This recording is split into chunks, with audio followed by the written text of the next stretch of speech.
ఏమండోయ్! అందరికీ హాయ్ అండి.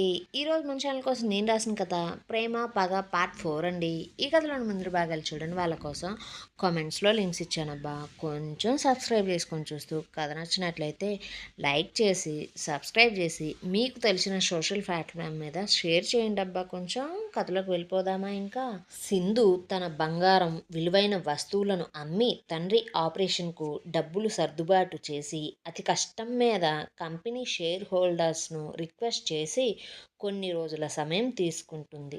అలా చేయవలసిన పనులన్నీ చేసి ఆఫీస్ నుంచి అలసిపోయి తండ్రి ఇంటికి పోతున్న సమయంలో మిథున్ రోడ్డు మీద కారు అడ్డంగా ఆపి సింధుని కారు నుండి బయటకు లాగి సింధు చెంప పగలగొట్టాడు.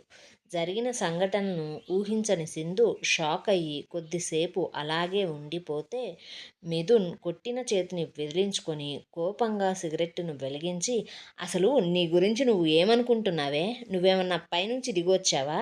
ఉన్నదంతా పోగొట్టుకుని రోడ్డు మీదకు వచ్చినా కూడా పొగరుకు మాత్రం ఏం తక్కువ లేదు కదా నీలో అంటూ చీదరగా సింధునే చూస్తూ సౌజీ చెప్పిన మాటలన్నిటినీ తలచుకుంటూ సౌజీని చూసిన పరిస్థితిని గుర్తు చేసుకుంటూ, నీకెంత ధైర్యం ఉంటే ఇంటికొచ్చి వస్తువులను పగలగొట్టి అడ్డొచ్చిన వారిని ఆ మందారంతో నానా మాటలు అనిపించి వారిని కొట్టించి కడుపుతో ఉన్నదని తెలిసినా కూడా సౌజిని మళ్ళా ఎందుకు కొడుతున్నావు నువ్వు? తన కడుపులో ఉన్న నా బిడ్డకు ఏమన్నా అయితే నిన్ను నీ తండ్రిని ఇక్కడికిక్కడే చంపేస్తా అంటుంటే సింధు మిథున్ కాలర్ పట్టుకొని, మిథున్ అసలు నువ్వేం మాట్లాడుతున్నావు? నేను తనని కొట్టడం ఏంటి? నేను కేవలం నా వస్తువులను తీసుకొని వచ్చా అంతే. నేను ఎవ్వరిని ఏమీ చేయలేదు మిథున్. అసలు నువ్వు ఇలా ఎలా మాట్లాడుతున్నావు మిథున్?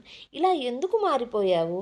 అసలు నువ్వు నా ప్రేమను ఎలా మర్చిపోయావు మిథున్ అంటుంటే మిథున్ తన కాలర్ వదిలించుకొని, అబ్బా ఏమి నాటకాలే. సౌజీతో ఇంట్లో నా మీద కేసు పెడతానని బెదిరించి సౌజీ నన్ను వదిలి వెళ్ళకపోతే తనని తన బిడ్డను చంపేస్తా అంటూ తనను బెదిరించి తనను కొట్టి నానా రచ్చ చేసి ఇప్పుడు మాత్రం నా ప్రేమంతా ఎటుపోయింది మిథున్ అంటూ నా ముందు నాటకాలు ఆడుతున్నావా? నిన్ను ఇన్ని రోజులు అమాయకురాలనుకున్నా, కానీ నువ్వు ఎలాంటి దానివో తెలుసా అంటుంటే సింధు మిథున్ మాటలకు కోపం పట్టలేక మిథున్ని లాగిపెట్టి కొట్టి, నేను అమాయకురాల్ని కాదా? మరి నేనెవరిని? నీలా మోసం చేసేదాన్నా? తడిగుడ్డలు పెట్టి గొంతులు కోసేదాన్నా? మనసులు విరిచేసేదాన్నా? లేక పెళ్ళి ఒకరిని చేసుకొని కాపురం మరొకరితో చేసి కడుపు తెచ్చుకున్నదాన్నా? పెళ్ళయి సంవత్సరం అవుతున్నా భర్త దగ్గరవ్వకపోయినా నా భర్త నాతో ఉంటే చాలు అనుకున్న పిచ్చిదాన్నే కదా నేను. మరి నేనెవరిని అంటుంటే మిథున్ తనను సింధు కొట్టడం భరించలేక కోపంతో సింధుని పట్టుకొని, ఏమోనే, ఎవరికి తెలుసు నీ గురించి, నీ భాగోతం గురించి. ఒక పక్కన చిన్ననాటి బాయ్ బెస్టీని పక్కనే ఉంచుకొని నాతో ప్రేమలో పడి నా చుట్టూ సిగ్గు లేకుండా తిరిగిన దానివే నువ్వు. వాడు ప్రేమిస్తున్నానని చెప్పినా వాడికి నో చెప్పి స్నేహం అంటూ వాడితో రాసుకొని పూసుకొని తిరుగుతూనే నాతో ప్రేమాయణం నడిపిన దానివే నిన్ను. నిన్నెవడు నమ్ముతాడు అంటుంటే సింధుకి మిథున్ అంటున్న ప్రతి మాటకు మనసు ముక్కలైపోయి మిథున్ మీద ఉన్న ప్రేమ స్థానంలో పగ పెరుగుతూ ఉంది. ఆ మాటలన్నీ విన్న సింధు మిథున్ని కొడుతూ ఉంటే మిథున్ ఆమె మీద తిరగబడబోతున్న చివరి క్షణంలో అప్పుడే అక్కడికి బ్లాక్ డ్రెస్లో ఇద్దరి మనుషులు వచ్చి ఆమెను ప్రొటెక్ట్ చేసి మిథున్ని కొట్టకుండా చేతులు కాళ్ళు పట్టుకొని మెడలు వంచి కారెక్కించేశారు. మిథున్ అయినా అక్కడి నుండి వెళ్ళకుండా, ఏంటే, ఎవరు వీళ్ళు? వీళ్ళకి ఎంతిచ్చావే అంటూ ఇంకా నోటికి వచ్చినట్లు వాగగా సింధు వచ్చిన వారికి థ్యాంక్స్ చెప్పి, మిమ్మల్ని ఎవరు పంపించారు అంటూ ఆ చుట్టుపక్కలంతా చూస్తూ అడగ్గా వారు సింధుతో మర్యాదగా నడుచుకుంటూ, మేడం, మా సార్ మీకు తెలియకుండా మమ్మల్ని మీకు సెక్యూరిటీగా ఉంచారు కాబట్టి మేము మా సార్ పేరు చెప్పలేం అంటూ సింధుని కారెక్కించి ఆమె వెళ్ళిపోయిన తరువాత మిథున్ వైపు కోపంగా చూడగా మిథున్ వారిద్దరి హైట్, వెయిట్, పర్సనాలిటీ చూసి అక్కడి నుండి వెళ్ళిపోయాడు. సింధు ఇంటికి వెళ్ళిన తరువాత తనకు తెలిసిన బంధువులకు, ఫ్రెండ్స్‌కి, రిలేషన్స్‌కి అందరికీ ఫోన్ చేసి మనీ అడుగుతూ తన కంపెనీలో పెట్టుబడులను పెట్టమంటూ అందరినీ రిక్వెస్ట్ చేస్తుంటే కొందరు కుదరదని, మరికొందరు 2, 3 లక్షలు మాత్రమే పెట్టగలమంటూ, ఇంకొందరైతే అసలు ఫోన్స్ కూడా తీయలేదు వీరి పరిస్థితి తెలిసి. అలా మరుసటి రోజు తండ్రి ఆపరేషన్ అవుతుంటే హాస్పిటల్‌కి వెళ్ళింది. ఆపరేషన్ అయితే సక్సెస్‌ఫుల్‌గా జరిగిపోయింది. డాక్టర్ బయటికి వచ్చి, "చూడండి సింధు, మీ నాన్న ప్రస్తుతానికి సేఫ్. కానీ ఆయనకు మీరు ఆందోళన కలిగించే విషయాలను గానీ, బాధపెట్టే సంఘటనలు గానీ చెప్పకండి, చూపించకండి. ఆయన ఈ సమయంలో ఎలాంటి ఆలోచనలు లేకుండా ప్రశాంతంగా ఉండాలి. అతి కష్టం మీద ప్రస్తుతానికైతే ఆయన్ను కాపాడాం.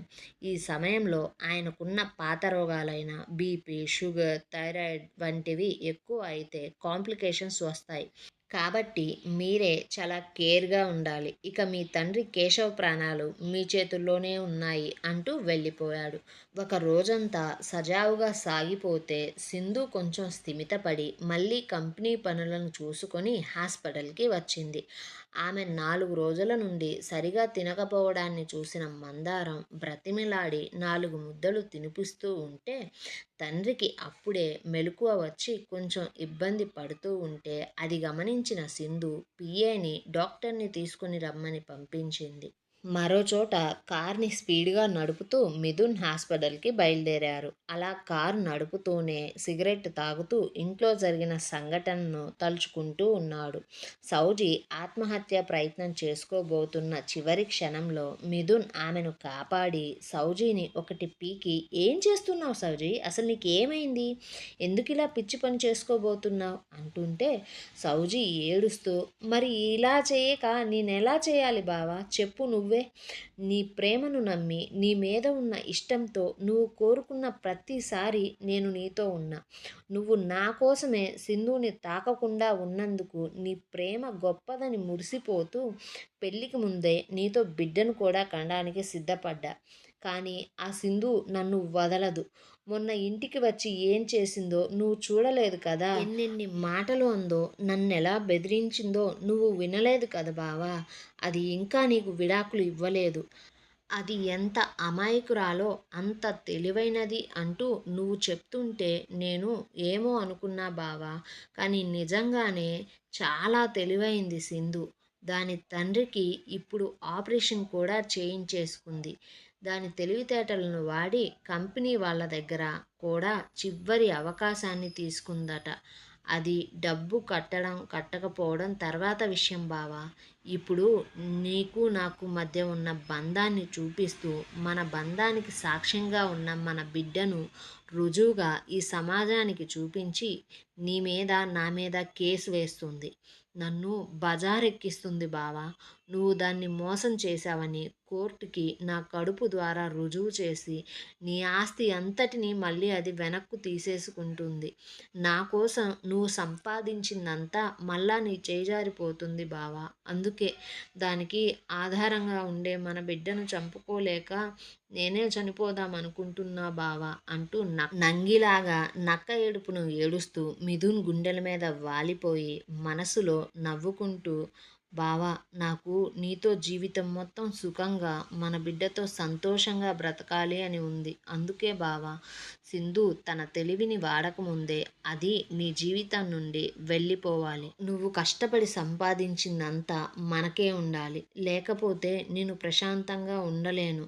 నేను మన బిడ్డ క్షేమంగా ఉండాలి అంటే మనకు వెంటనే పెళ్ళి జరగాలి. ఆ పెళ్ళికి సింధు మనిద్దరి మధ్య అడ్డు. అందుకే బావా, నువ్వు ఏం చేస్తావో ఎలా చేస్తావో నాకు తెలియదు. నీకు నేను మన బిడ్డ కావాలి అంటే ఆ సింధుకి విడాకులివ్వు. మనం వెంటనే పెళ్లి చేసుకుందాం. లేకపోతే ఈ పెరిగే కడుపు మన ప్రేమ బంధాన్ని తప్పుడు సంబంధంగా ఈ సమాజానికి చూపిస్తుంది" అంటూ సౌజీ తన పీతబుర్రను వాడి మిథున్ని సింధు మీదకు తెలివిగా రెచ్చగొట్టింది. డాక్టర్ తండ్రిని చెకప్ చేస్తుంటే సింధు రూమ్ బయట నిలబడి ఉంది. మందారం చేతిలో కాగితాలతో వెంట మరో ఇద్దరిని తీసుకుని వస్తున్న మిథున్ని చూసి సింధుని పిలవగా మిథున్ అప్పటికే సింధు దగ్గరికి వచ్చి, ఏంటే నీ తండ్రిని బ్రతికించుకుంటున్నావుగా, అంత డబ్బు నిజంగా నీ బంగారం అమ్మితేనే వచ్చిందా అంటూ వంకరగా అడుగుతూ ఉంటే, సింధు ముందు మిథున్ మాట్లాడే ప్రతి మాట అతను ఇంకా దిగజార్చుకుంటూ ఉన్నాడు.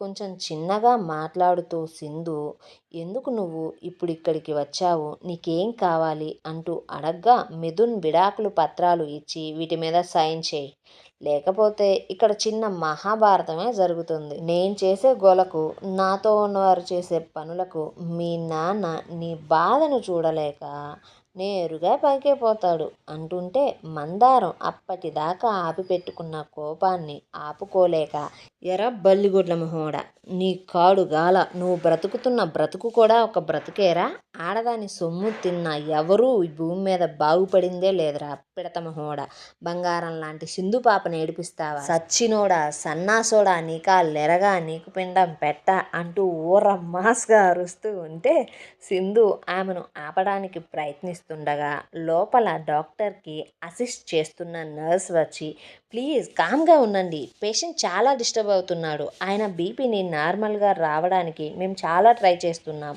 అంటూ చెప్పగా, మిథున్ చిన్నగా నవ్వుతూ కళ్ళు పైకెగరేస్తూ, సింధు ముందు పేపర్లను ఉంచి, నీ తండ్రిని ఈ పరిస్థితుల నుంచి నువ్వు కాపాడడానికి ఇప్పుడు కోట్లు లక్షలు అవసరం లేదు సింధు, జస్ట్ 2 చుక్కల ఇంకు చాలు, నువ్వు వీటి మీద సంతకం పెడితేనే గాని నేనిక్కడి నుంచి పోను, ఒకవేళ పెట్టకపోతే ఇక్కడ ఏం జరిగినా నన్ను బాధ్యుణ్ణి మాత్రం చేయొద్దు అంటున్న మిథున్ మాటలు పూర్తి కాకముందే సింధు వాటి మీద సైన్ చేసేసింది. అలా సైన్ చేసిన సింధు మిథున్ ముందే అతని కళ్ళల్లోకి చూస్తూ లాయర్కి ఫోన్ చేసి మిథున్తో మ్యూచువల్ అండర్స్టాండింగ్ మీద విడాకులకు కోర్టులో అప్లై చేయమని చెప్పింది.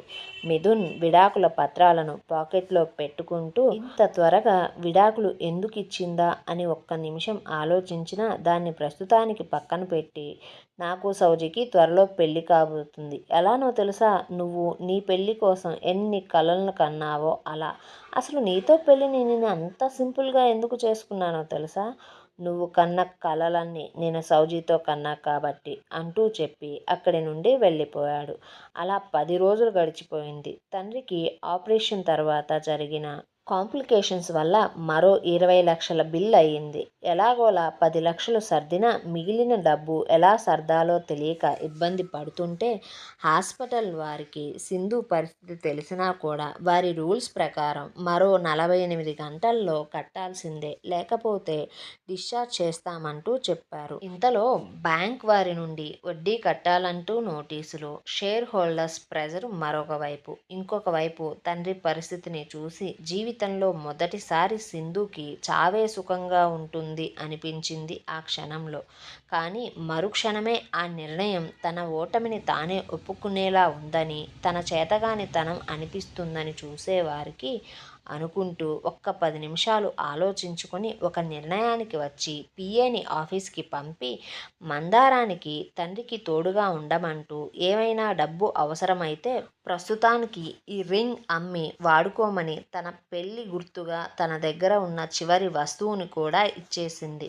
అలాగే నేను రావడానికి ఆలస్యం అవుతుంది, కంగారు పడద్దు అంటూ జాగ్రత్తలు చెప్పి బయలుదేరింది.